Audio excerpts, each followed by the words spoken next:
hoje, eu sei que ele não vai destoar, né, porque está envolvido também na questão da Páscoa, na questão do relacionamento com Deus, mas como nós celebramos a Páscoa, né, no domingo passado, eu gostaria de já introduzir uma nova temática que vai começar agora, começa hoje, e a gente vai a alguns cultos aí falando, sabe, sobre o quê? Oração. Então o tema de hoje é a importância da oração fervorosa. Bem, nós temos lá um texto base que está em 1 Tessalonicenses, capítulo 5, verso 17. Bom, é um sermão de textos múltiplos, nós não vamos ficar só nesse texto, mas eu vou pedir para você abri-lo aí rapidinho, por favor. Tessalonicenses, capítulo 5, somente o verso 17. Olha o que o apóstolo Paulo diz: orai sem cessar. Vou repetir isso. Orai sem cessar.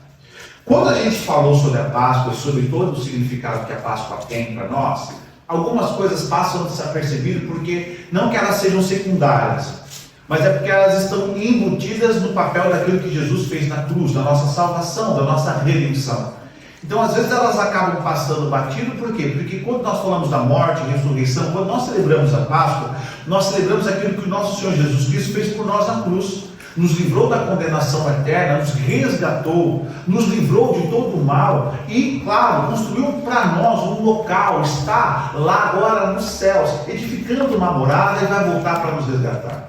Mas existe uma coisa que é extremamente interessante nesse papel do resgate, que é o processo de relacionamento que nós temos agora com Deus. Hoje em dia você não precisa, vou falar sobre isso depois, mas você não precisa de um local específico para você adorar a Deus. Você pode adorar o Senhor aqui, agora mesmo. Som. Okay. Som. Vê. Mas dá para ouvir? Então eu vou falando enquanto vão arrumando. Pensa da seguinte forma: o que nós conseguimos com a crucificação? Além da salvação, além da filiação, além deste processo de reorganização da nossa vida espiritual, que estava uma bagunça, que foi o que o pecado fez lá em Gênesis 3, nós adquirimos de Deus uma possibilidade maravilhosa, que é, sabe o quê? Poder falar com Ele em qualquer lugar e em qualquer situação. No Antigo Testamento nós sabemos que haviam ritos e rituais que, de certa forma, cerceavam a grande multidão de se relacionar com Deus. O sacerdote ele entrava uma única vez no Santo dos Santos. É do alto espiritual. Mas ele entrava uma única vez. E o que acontecia? Lá ele intercedia. Lá, olha, ele orava pelo povo. E agora, com a Páscoa que nós celebramos, nós temos a oportunidade de fazer uma coisinha. Sabe o que é? Orar em todo momento, em todo instante. Então, além da salvação, reestruturação espiritual, vínculo com o Pai, agora pegou Deus. Som. Agora foi. Nós temos agora ainda, olha só, a dádiva, o benefício, o prazer e, acima de todas as coisas, o privilégio de orarmos a Deus. Quando você vai lá no Antigo Testamento, você vai perceber que o Salmo, capítulo 5, verso 3, ele diz o seguinte, ó: pela manhã ouvirás a minha voz, ó Senhor, pela manhã me apresentarei a ti. Quando você vai para outros salmos, você vai perceber que o salmista também faz referência à oração no período da tarde e referência à oração no período da noite. Então ele manifesta o prazer e a necessidade de se orar constantemente. Quando você vai lá no Novo Testamento, o Senhor Jesus ainda nos ensina não só a oração do Pai Nosso, mas o processo da oração como um ato contínuo na vida do cristão. Agora, mais do que entender o processo da oração, nós precisamos entender a necessidade da oração nas nossas vidas. Como falar com Deus é importante para todos nós. Já que Cristo morreu na cruz, ressuscitou, o véu se rasgou de cima a baixo, e agora nós temos livre acesso ao Pai, portanto todo mundo aqui é livre para orar e conversar com Deus, nós precisamos entender então a importância dessa ferramenta poderosa para a transformação das nossas vidas. Mas você sabe que isso não estou falando da Igreja Batista da Redenção, estou falando da igreja como um todo, e não só no Brasil, mas em vários lugares, que o processo, o poder da oração, ele não é desfrutado plenamente pela igreja do Senhor Jesus Cristo, porque a igreja ainda não entendeu plenamente o que é a oração. Então nós tratamos a oração de uma maneira um pouco diferenciada, ou desmerecida, ou desvalorizada, ou nós valorizamos um pouquinho o poder da oração. Tanto é que nós percebemos, quando nós nos dispomos a orar, quando nós falamos, vamos um culto de oração, parece que o coração dá uma murchada. Por quê? Porque existem questões espirituais que envolvem oração, existem questões que nós chamamos que transcendem o nosso entendimento, que envolvem oração. Então, antes de nós falarmos, e nós vamos começar nessa sessão agora, de falarmos um pouquinho sobre a importância e o poder da oração, eu quero meio de desmistificar ou quebrar algumas expectativas erradas acerca da oração. Talvez a gente passando por esse processo, você vai ver que tem algumas coisas aqui que são básicas e que são simples, mas a gente precisa tentar entender qual é o processo e desmistificar algumas coisas acerca da oração. Talvez nós ganhemos em valor específico, nós ganhamos em alguns valores específicos no processo e mudemos, sabe o quê? A nossa perspectiva acerca da oração. Então, em vez de a gente começar falando sobre o relacionamento do homem com Deus, em vez de a gente começar falando sobre alguns aspectos gerais que nós vamos ver nos próximos cultos, nós vamos começar, primeiro, quebrando as perspectivas erradas sobre oração. Então nós vamos falar o que não é oração nesse primeiro culto, para depois, nos próximos cultos, nós falarmos do processo da oração no relacionamento com o homem. Porque, deixa eu te falar, se nós entendemos o que de fato a oração faz, o que de fato a oração é, e como ela de fato muda as nossas vidas, você vai perceber que você não vai parar de orar. Então, quando o apóstolo Paulo dá uma ordem, ele fala assim, orai sem cessar, ele usa o verbo no imperativo, ele não está falando isso não só no conceito de ordem, mas no conceito de desfrutar de uma dádiva divina. Amém? Amém. Então, para quebrar essas expectativas erradas sobre oração, algumas coisas são básicas, tá? São básicas, são uma escola bíblica, não tem problema. Mas eu acredito que dá para a gente fazer aqui. Ok? Em primeiro lugar, oração não é um monólogo. Oração não é um monólogo. Dá uma olhadinha lá, por favor, vá agora, você vai passar a passear pela Bíblia junto comigo. Vai lá em Jeremias 33:3, por favor. Jeremias 33:3. Olha só que interessante. O texto diz: clama a mim e responder-te-ei e anunciar-te-ei coisas grandes e firmes que não sabes. Por mais óbvio que pareça, precisamos reiterar que a oração é um diálogo com Deus vivo. Portanto, deve ser feito como um processo natural e não mecanizado. Se existe algo que é muito difícil na nossa cabeça, é entender que a oração ela é um diálogo contínuo com Deus que está vivo e que está presente no nosso dia a dia. O grande problema na nossa oração é que na grande maioria das vezes nós esvaziamos os relacionamentos ou o papel relacionamentar da oração. Porque quando nós oramos, nós não estamos falando sozinho, nós estamos falando com Deus soberano. Aí você fala, mas pastor João, nós estamos numa igreja evangélica, aqui nós nos utilizamos da ferramenta chamada oração, aqui nós temos costume de orar, nós oramos em casa, oramos no carro, e esse é o problema, porque às vezes nós tornamos a oração um processo tão mecânico que nós esquecemos com quem nós falamos, por que nós falamos e com qual reverência nós deveríamos falar. Isso é tão interessante nesse processo de diálogo. Olha só, Jeremias fala assim, clama a mim e eu te respondo. Quer dizer, vamos conversar, vamos dialogar. Eu preciso saber o que se passa na sua vida, como se passam as coisas na sua vida. Olha que interessante, você fala, será que a gente não mecaniza a oração? Eu vou te dar uma resposta falando do seu ambiente de casa. Por exemplo, eu vou me entregar agora, porque às vezes, Coisa rara, mas às vezes acontece de estar em casa aos domingos assistindo o jogo de São Paulo e a Carol vem me fazer pergunta. Amor, eu entendo isso, amor, oi. Você não sei o que, não sei o que, não sei o que, não? É, sim, olha lá, é, não, é, sim, tá bom, tá bom. Às vezes ela pediu meu cartão emprestado, eu falei sim. Olha o perigo. Olha o perigo disso, gente. Mas você percebe que é o processo mecanizado. Eu estou falando com a Carol, mas às vezes a minha mente não está naquilo que ela está falando. E ela fala para mim, fala, eu tenho uma raiva quando você fala no automático. E ela está certa, eu estou errado. Ela está certíssima. Porque nós somos uma só carne, nós temos um processo de relacionamento. Eu preciso dar ouvidos àquilo que a minha esposa tem para falar, e não importa o momento, e não importa a circunstância. E às vezes, na nossa vida, a oração ela está incorporada nesse processo automatizado. Então a gente acorda e fala assim, não, eu oro de manhã, mas ora fervorosamente. Olha o tema do sermão, você ora fervorosamente com o coração, porque se o coração não está lá, então nem adianta orar.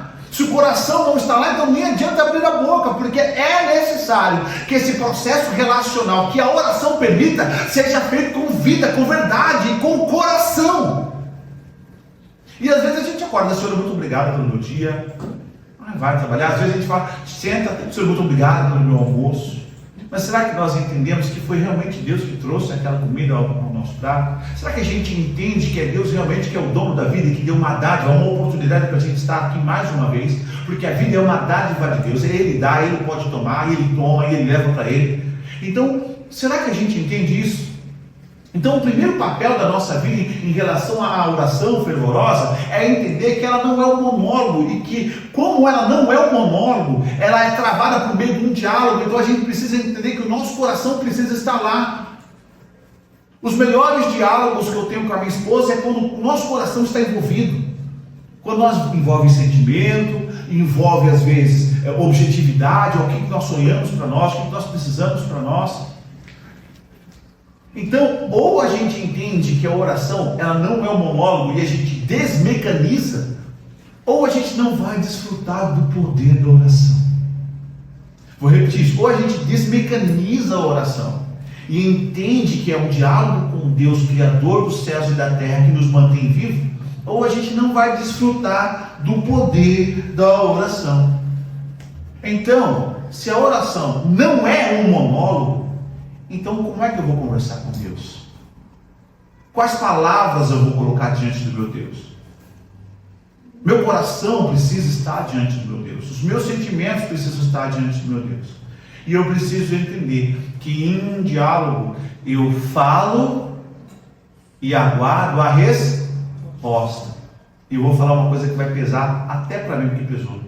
Quantas vezes você se ajoelhou para orar e orou de tal forma tão intensa e sentiu que Deus te respondeu e você levantou sabendo que Deus me respondeu nessa oração?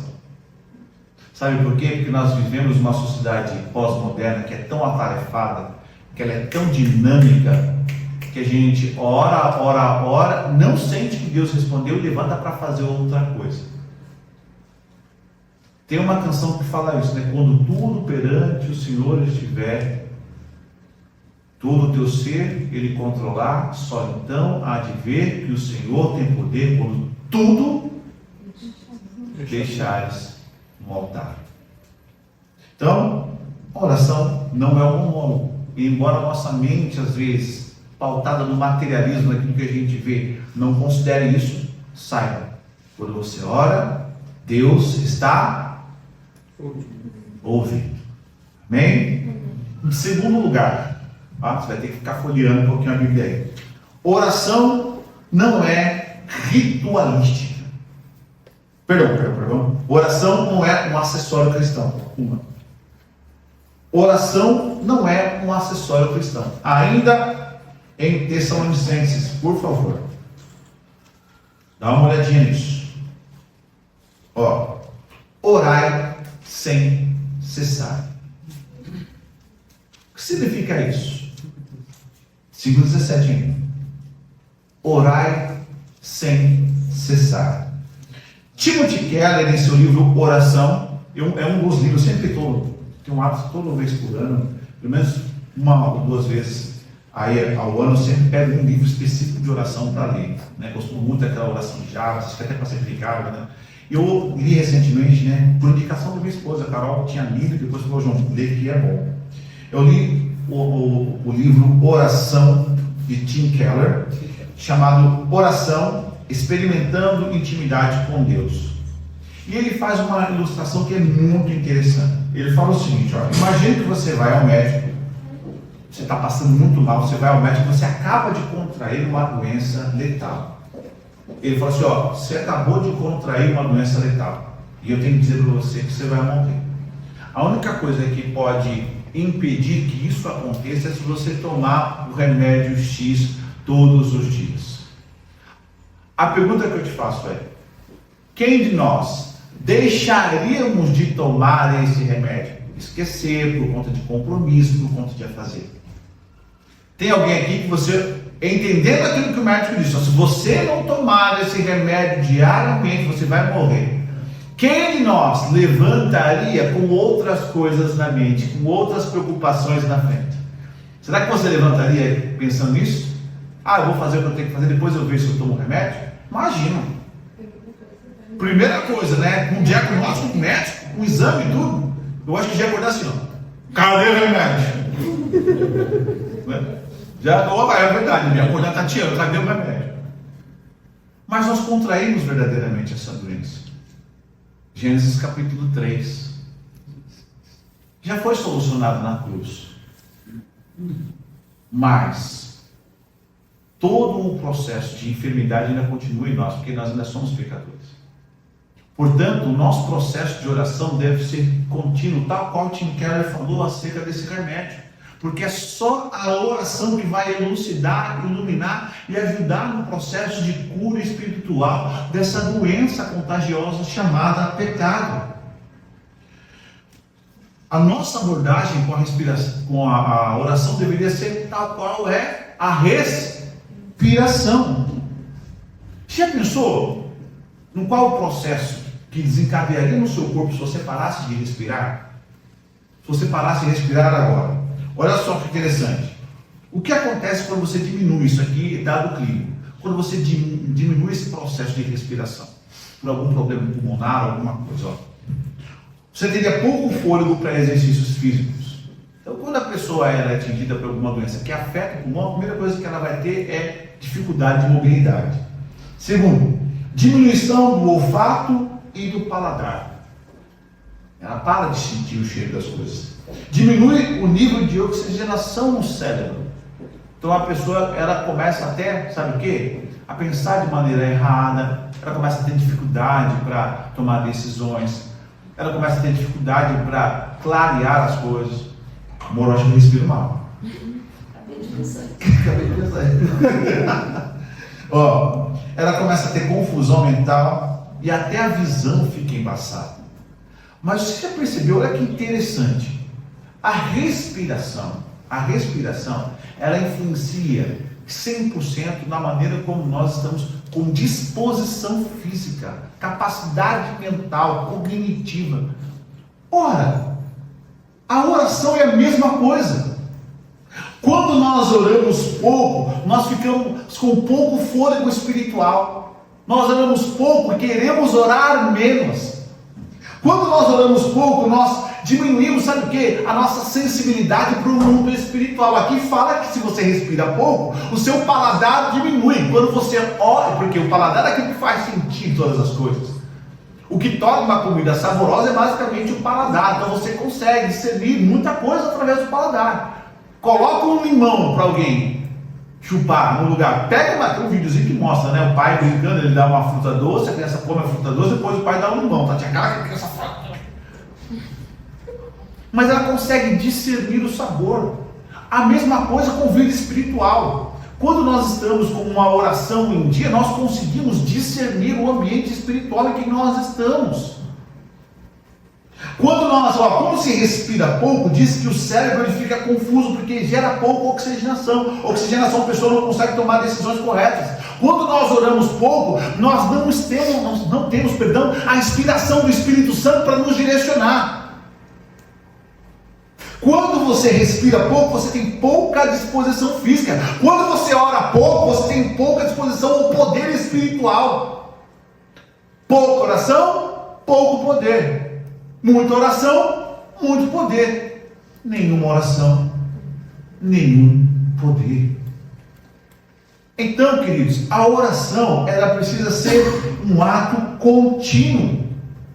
Ela não pode ser um acessório, e nós a tratamos dessa forma. Nós oramos quando dá, oramos se der, oramos em um período específico do dia, quando na verdade nós deveríamos orar o tempo todo. A palavra afirma que sem cessar. O apóstolo Paulo, olha só, embora seja uma sociedade de 2000 anos atrás, a sociedade já ela tinha basicamente a estrutura, as pessoas elas tinham que trabalhar, tanto que o apóstolo Paulo trabalhava fazendo as suas tendas para sustentar o seu ministério.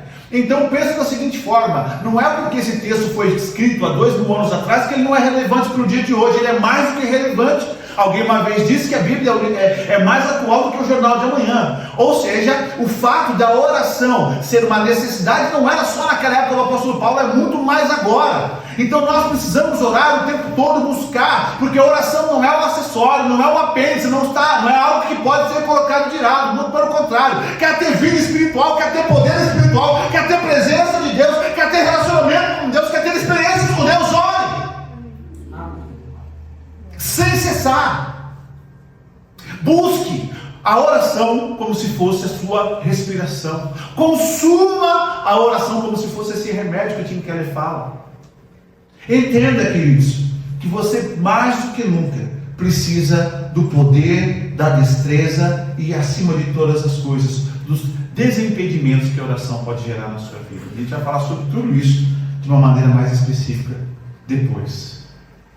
Então, ore sem cessar, porque a oração na vida do cristão não pode ser um acessório. Quando der, se der, tem que ser algo semelhante à sua respiração. Você tem orado assim? Nem eu. Preciso orar mais. Então está na hora da gente mudar. Se o Espírito Santo ministrou isso, porque ele tem propósito. Ok? Grava isso agora. Olha só. Terceiro lugar. Agora sim. Ó. A oração não é ritualística. O que é isso, pastor João? Abra o seu livro no Evangelho agora de João, capítulo 4, versos 19 a 23. João, capítulo 4, versos 19 a 23. No diálogo que é conhecidíssimo, né? Entre o Senhor Jesus e uma mulher específica. Olha o que ele disse. Disse a mulher: Senhor, vejo que és profeta. Nossos pais adoraram neste monte, e vós dizeis que em Jerusalém o lugar de onde se deve adorar. Disse-lhe Jesus: mulher, crê-me que a hora vem em que neste monte, nem em Jerusalém, adorareis ao Pai. Vós adorareis o que não sabeis, nós adoramos o que sabemos, porque a salvação vem dos judeus. Mas a hora vem, a mulher diz no verso 23, mas a hora vem, e agora é, em que os verdadeiros adoradores adorarão o Pai em espírito e em verdade, porque o Pai procura a tais que assim o adoram. Em Samaria, o local onde os samaritanos acreditavam que Deus deveria ser adorado era no Monte Gerizim, parte norte de Samaria, Israel. Os judeus, por outro lado, consideravam Jerusalém o local apropriado. E como havia essa rivalidade entre os judeus, o povo de Judá, da parte sul, e os samaritanos lá da parte norte, eles acreditavam que cada um tinha o seu ponto específico de adoração. Então eles acreditavam que para se adorar a Deus, ou para se buscar a Deus em oração, era necessário você estar em um local específico. Então esse local, para os samaritanos, era o que? Monte Gerizim. E para os judeus, Jerusalém. Olha só que interessante. Por que eu coloquei a oração não é um processo ritualístico? Não é ritualístico. Porque na grande maioria das vezes nós a tornamos assim. Então o que você pensa? Eu preciso orar. Só que na grande maioria das vezes a gente acha que a oração ela está envolvida em um ritual específico. Que é o que? Eu estar em um lugar específico, de uma forma específica, num momento específico. Deixa eu te falar. Quando eu digo que a oração não é um processo ritualístico, não estou dizendo que não existem processos cerimoniais que sejam importantes. Como, por exemplo, vir para o culto de quinta-feira orar. Isso é extremamente importante, porque demonstra a sua disposição em buscar a Deus. Mas o que eu quero dizer é que Deus não está só aqui na quinta-feira. A oração não pode ser feita, executada só aqui na quinta-feira. Ela precisa, se o apóstolo Paulo fala que nós devemos orar sem cessar, nós precisamos entender que aquilo que Jesus falou é uma verdade que nós adicionamos à proposta do próprio apóstolo Paulo, que é o que? Gente, vocês devem orar sem cessar, orando em todo lugar. Orando em todo lugar. E às vezes nós não oramos porque nós acreditamos ou temos uma memória religiosa que nós devemos orar de uma certa forma. Eu só posso orar se eu estiver ajoelhado, eu só posso orar se eu estiver de terno, eu só posso orar se eu estiver na igreja. Meu Deus do céu, nós vamos colocando alguns ritos, não é? Pode falar agora. Só se for no monte. A gente vai colocando alguns ritos e nós vamos esvaziando o poder da oração, o poder de quem nós falamos, porque a oração não se trata de nós. A oração, o poder da oração não está não naquilo que nós falamos ou nas palavras que nós colocamos. O poder da oração está em quem a recebe, que é o nosso Senhor e nosso Deus. E o nosso Senhor, o nosso Deus, Ele está em todos os lugares, de todas as formas, com toda a atenção possível.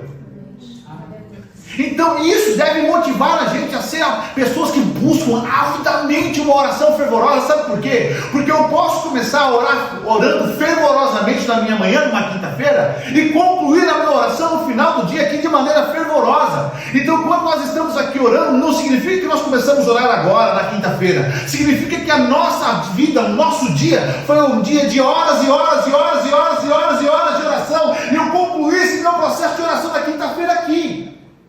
E você vai ver que como as coisas fluem melhor com uma oração contínua. Então, se existe uma coisa que a gente precisa tirar da nossa mente, esse processo ritualístico. Lá em casa a gente está começando com isso, tanto que a gente vem para cá, a gente vem orando. Entra no carro, a gente ora. Vai almoçar, a gente ora. Vai almoçar, a gente ora. Qualquer coisa que acontece, eu falo, vamos orar. A Carol fala muito, vamos orar. Por quê? Porque nós entendemos que a oração precisa estar envolvida em todos os momentos, em todas as instâncias. Quantas vezes eu converso com a Carol e falo, amor, ora por mim, porque é coisa que na escola está difícil. Ou o contrário, a Carol fala, amor, ora por mim. Sabe o que eu faço? Se é intervalo da escola, eu saio, vou no banheiro da escola e oro. Recentemente eu estava com um propósito que era o quê? Eu ia e falei, Deus, eu tenho 20 minutos de intervalo na parte da tarde. Então eu tomo um café de 5 minutos e eu vou para a quadra e fico lá sozinho. E o pessoal começou até a achar meio estranho. Falou, mas o professor João fica lá na quadra sozinho, lá sentado olhando para o alto? Porque eu tomava um cafezinho e ia lá no Generoso na parte da tarde e ia lá orar. No próximo eu chego de manhã, geralmente eu chego um pouco antes, dobro meu joelho, vou orar. Porque eu entendo que se eu não preciso de um ritual mais. Acabamos de celebrar a Páscoa. Acabamos de entender o que Cristo fez por nós na cruz. Eu não preciso mais de rituais para me aproximar do meu Deus. Você não precisa mais de rituais para se aproximar do seu Deus. E isso aqui é uma coisa tão importante a gente conceber, porque isso muda até a maneira como nós enxergamos a vida de oração, não só na vida das pessoas do nosso lado, mas até na nossa liderança. Márcia, posso utilizar o exemplo que você falou ontem? A Márcia, em uma outra igreja, dizendo, você vai buscar o pastor para me orar? Eu falei, não, vem cá, não, eu oro com você. Porque não é a oração do pastor, é a oração do servo de Deus que faz a diferença. Então não importa se é pastor, e esse é o grande problema, que às vezes tem pessoas que, às vezes, eu vou levar a carteirinha do meu filho aqui para orar, vou fazer isso para orar. Gente, você pode dobrar o joelho na sua casa e interceder pela sua família. É claro que o processo de intercessão, e dentro dessas pregações sobre oração, vou falar sobre oração intercessória também, é claro que esse processo é importantíssimo. Mas não significa que ele não deva iniciar com você. Deixa eu falar, a oração é um processo autógeno e não halógeno. O que é isso? Álogos é aquilo que depende do outro. Bom? Então quando você pega um aparelho que depende de mais de outra, ele não está conectado com a internet, né? Ele não tem uma vida em si mesmo, você fala, esse aparelho ele é o quê? Halógeno, né? Você fala assim, isso aí você precisa ligar. Porque a oração é autógeno, começa comigo. Começa em mim, não depende de outras pessoas. Então, olha que interessante. Esqueça rituais. Conecte a oração a todo momento do seu dia. E você vai perceber o quanto o poder de Deus será derramado sobre você e sobre sua família. Amém? Amém. Quarto lugar, a oração não é um tratamento parcial ou fragmentado. Eu deixei parcial. Vai lá, por favor, agora de novo. 1 Tessalonicenses, capítulo 5, verso 23. Olha que interessante. 1 Tessalonicenses, capítulo 5, verso 23. Que o próprio Deus da paz os santifique inteiramente. Que todo o espírito, alma e corpo de vocês seja conservado irrepreensível na vinda do nosso Senhor Jesus Cristo. Olha só que interessante, a oração trata o homem de maneira integral. Quando você ora, quando você busca Deus, o que está sendo tratado não é só o externo. A gente ora pensando que a oração vai gerar efeitos externos, e é verdade. Você ora para que Deus cure o seu filho, você ora para que Deus abra uma porta de emprego, Daniel acabou de testemunhar aqui, você vai orando para aspectos externos. Mas a oração, ela trata o homem na sua integralidade, porque ela trata também o seu interior. Quantas pessoas não são tratadas de problemas de depressão e outras coisas, ou a depressão é amenizada, por quê? Porque iniciou um processo de tratamento também com oração. Não estou descartando o processo clínico, tá? Não estou descartando o psicólogo, precisa realmente ir lá para o psicólogo, precisa ver, às vezes precisa de um remédio, às vezes a sua tristeza em excesso é um processo hormonal, então tem que tomar remédio. Mas a oração, ela vai tratar você integralmente, corpo, alma e espírito. Bom, claro que existe uma divergência aqui teológica, se nós somos dicotomistas ou tricotomistas, se é só alma e corpo, ou se é alma, espírito e corpo, mas não importa, o que importa é o quê? Que a oração vai tratar você, o seu interior, o seu exterior. Deus vai moldar a sua alma, curar a sua alma, restaurar a sua alma, potencializar a sua alma. Deus vai se conectar com o seu espírito, estar junto do seu espírito, dialogar com o seu espírito, e o seu corpo vai melhorar. Porque eu acredito que a oração, ela tem um efeito específico, não só dentro, mas fora, em todas as formas possíveis. Então todas as áreas da sua vida, em todos os aspectos, podem ser tratados com o poder da oração. Tem pessoas às vezes que mudam até de postura, porque a oração, ela trabalha muita coisa sobre nós mesmos, sobre quem nós somos.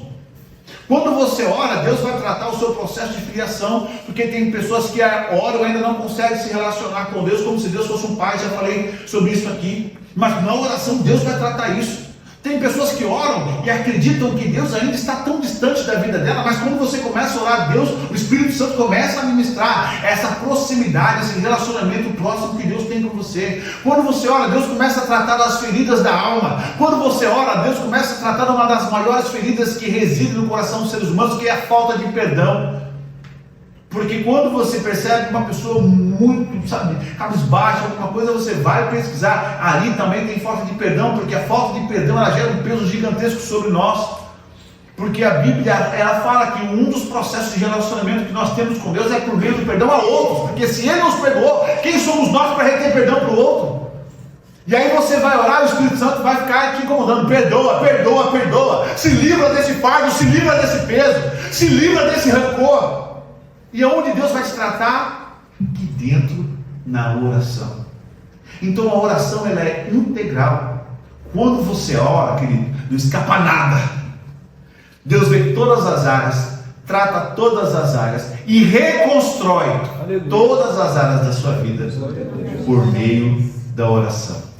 Então ela é integral, corpo, alma e espírito. Olha o que o apóstolo Paulo de novo fala no verso 23: que o próprio Deus da paz o santifique inteiramente.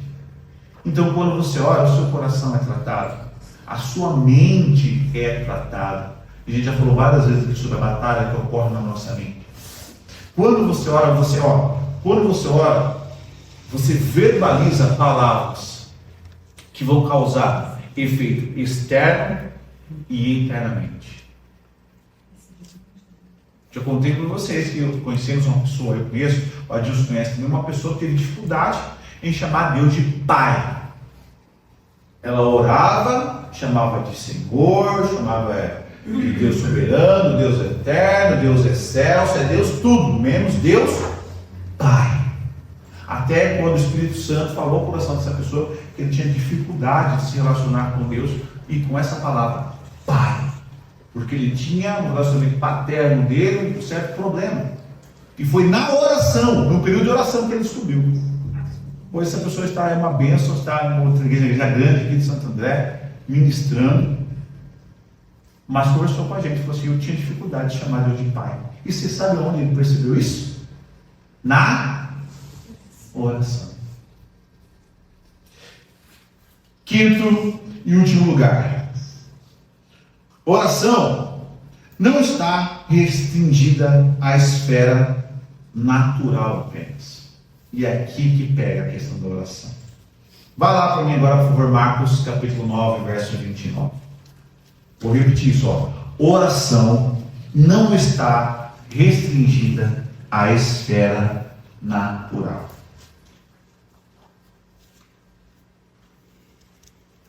Olha só. Basicamente, o contexto de Marcos, o que é? Jesus está lá no monte, orando. A gente chegar aqui, porque só esse versículo, senão a gente tem que, para entender, a gente tem que ler o capítulo todo. Então eu vou parafrasear. Basicamente, Jesus está no monte, orando. Parte dos discípulos ficaram no sopé do monte. A transfiguração, então Jesus está lá em cima, os discípulos estão lá embaixo. Só que enquanto Jesus está lá orando, os outros discípulos estão embaixo no sopé do monte e chega um pai com filho demoniado. Está lá, aquele negócio todo, não sei o quê, e os discípulos tentando expulsar, o negócio não saía. Tenta expulsar, não sai. Tenta expulsar, não sai. Aí Jesus vem, pergunta o que está acontecendo, o pai fala, Jesus expulsa. Aí há uma pergunta: por que nós, os discípulos, ficam indignados, né? Poxa, ok, tu és Jesus, né? Não dá para falar nada, né? O Senhor está ao concurso, o Senhor está fora de concurso, Jesus, você está acima da média. Por que nós não conseguimos expulsar? Aí vem a resposta. Ele diz: esta casta não pode sair com coisa alguma, a não ser com oração e jejum.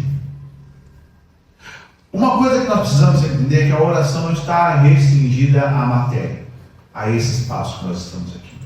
Se existe algo que é difícil para o ser humano, é entender o conceito de mundo espiritual.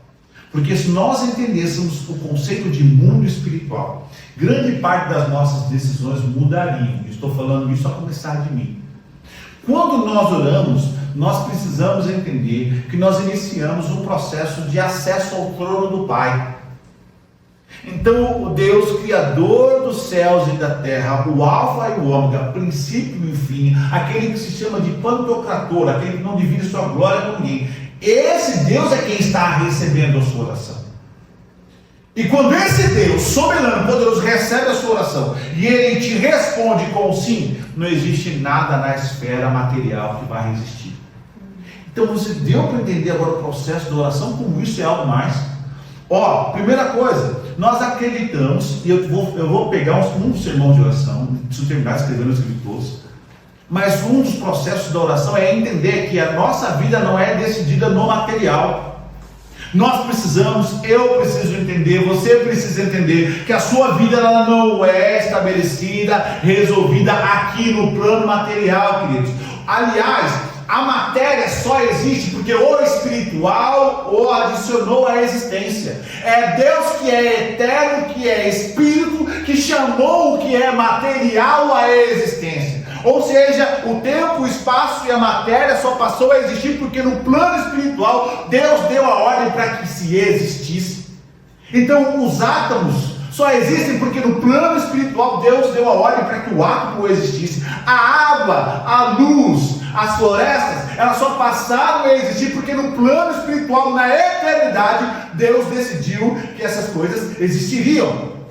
Ou seja, na verdade, o mundo espiritual, ele é mais vívido, mais real e mais influente do que o mundo material, porque a matéria, aqui onde nós estamos, aqui não há decisão nenhuma. Todas as decisões são tomadas, decididas no plano celestial. Amém. Agora você entende por que o diabo não quer que você ore? Porque se você se prostrar, se você orar, você pode transformar a realidade material que está ao seu redor. Você pode mudar a vida de pessoas que estão ao seu redor. Você pode mudar a vida do seu esposo, pode mudar a vida dos seus filhos, pode mudar a vida do seu marido. Você pode mudar todas as coisas por meio da oração. Por quê? Porque quando nós oramos, nós entramos em contato com, sabe o quê? Com o ser que pode decidir as nossas vidas no plano material. O mundo espiritual, ele é mais latente, mais poderoso e mais vívido do que o mundo material, porque lá não se muda nada, na eternidade não se muda nada, aqui que as coisas mudam. Quando você ora, você vai orar para quê? Para Deus mudar alguma coisa? No mundo eterno que ele está? Na esfera eterna? Você ora para Deus, muda os anjos de lugar aí, põe um ponto à esquerda, na direita, volta o volante, coloca Miguel a 422 aqui, ó. Você não ora para isso, você ora para que as coisas mudem aqui, e Deus muda as coisas aqui, pelo poder da oração fervorosa. Então esquece isso, esquece que a sua vaga de emprego é decidida porque você é capaz de ganhar essa vaga, esquece. Ora, e você vai ver você sendo capacitado para estar numa posição que uma outra pessoa deveria estar, por ser mais capacitado, ter um diploma melhor que o teu, mas não importa o diploma, o que importa é que você orou e Deus te colocou lá. Não estou dizendo que você deve abrir mão de vamos falar, pastor João, eu vou parar de estudar comigo.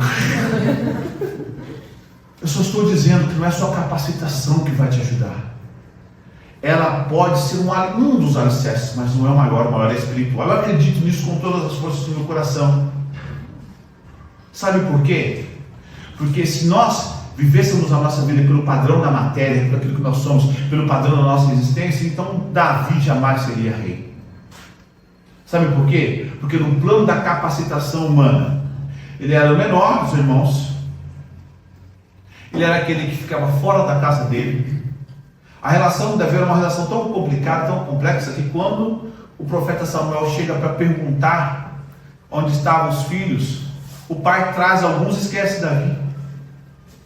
Então não foi o currículo de Davi, olha o que eu vou te falar, não foi o currículo de Davi como ser humano que o capacitou para ser rei, foi as suas orações, quando ele estava pastoreando as ovelhas, de joelho, no recôndito, lá ele foi capacitado, na oração, no relacionamento com Deus. Então não é o homem, não é, esquece isso.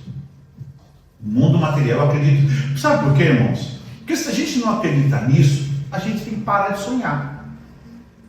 Tem muita coisa que eu conquistei na minha vida hoje, porque eu orei. Ou porque eu sou capaz, porque eu sou capacitado. Conquistei porque eu orei, porque eu acreditei que o ato de orar coloca o meu coração diante de um Deus que pode todas as coisas. A oração, ela tem poder sim para mudar. Quantas vidas não foram curadas pelo poder da oração? Quantas sentenças de morte não foram dadas pelo médico e a família prostrou e orou e depois as coisas mudaram? Quantas pessoas falaram, chega, nós estamos desempregados há tantos dias. Na pandemia, quantas pessoas não deram testemunho e falaram assim, agora acabou, agora não tem mais de onde sair dinheiro, vamos orar, e ora e Deus vai enviar. Ou a gente acredita nisso, meus amados, ou a gente vai, se a gente achar que a oração está restringida a esse mundo aqui, acabou todas as coisas. Então Jesus fala para os discípulos, fala assim, tem coisas que elas vão precisar de uma intervenção espiritual que vem por meio da oração. Tem demônio que ele vai sair por meio de uma intervenção espiritual. Eu não canso de me dizer esse testemunho de uma vez que estávamos eu e a Carol orando por uma pessoa que estava num processo terrível de endemoniamento. E nós estávamos do outro lado. Na hora que a Carol estava, você sabe com quem, mano? Oi? Com a Sandra. Então eu estava orando para a pessoa aqui e a Carol estava na porta. E a Carol falou, ó, vamos jejuar para essa pessoa. Na hora, do outro lado, o demônio falou, jejuna! Por quê? Porque tem a questão da esfera espiritual. Ele sabe se a gente orar, o inimigo sabe se a gente orar. Para encerrar, tá, gente? O diabo sabe, se nós orarmos e buscarmos ao nosso Deus, muitas das armadilhas físicas, emocionais e mentais serão desarmadas. Porque é o que ele tem, queridos. É o que ele tem. A maior arma do diabo é tentar desconstruir o nosso relacionamento com Deus. Desconstruir o amor que Deus tem por você. Ele faz aqui na mente. Então, quando você ora, você blinda a sua mente. Você blinda o seu coração. E você começa a abrir portas para o mundo espiritual. Não estou falando isso da boca para fora. Consulte a Bíblia. Veja a Bíblia de um homem chamado Elias. Uma das pregações vai ter que ter Elias, está lá.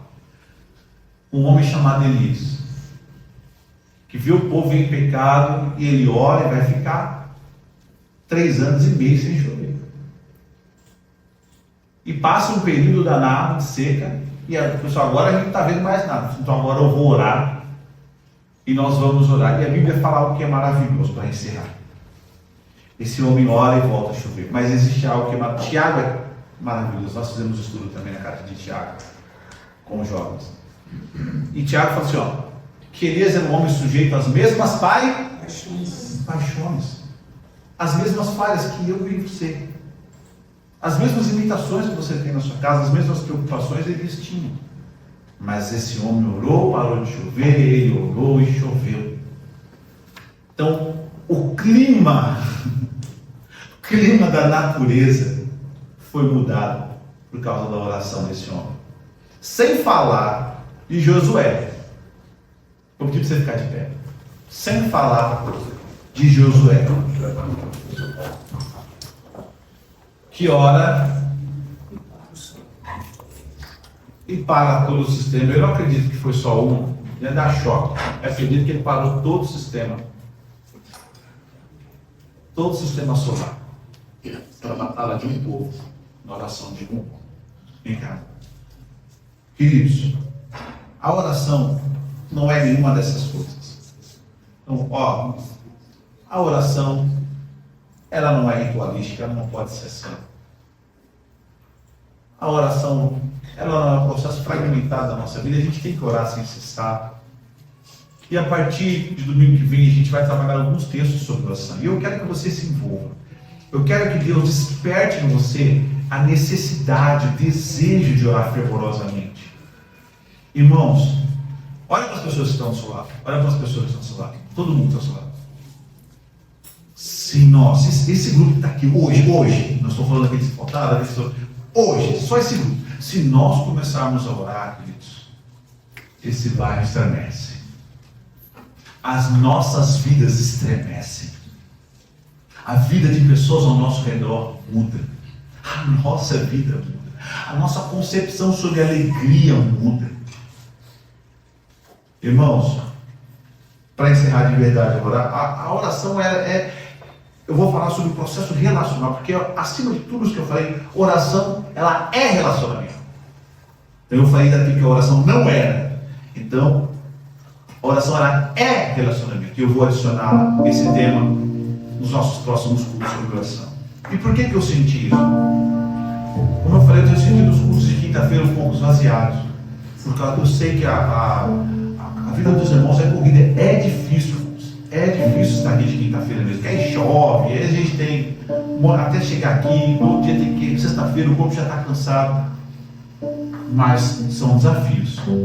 A gente precisa entender o quanto a oração é importante na vida do cristão.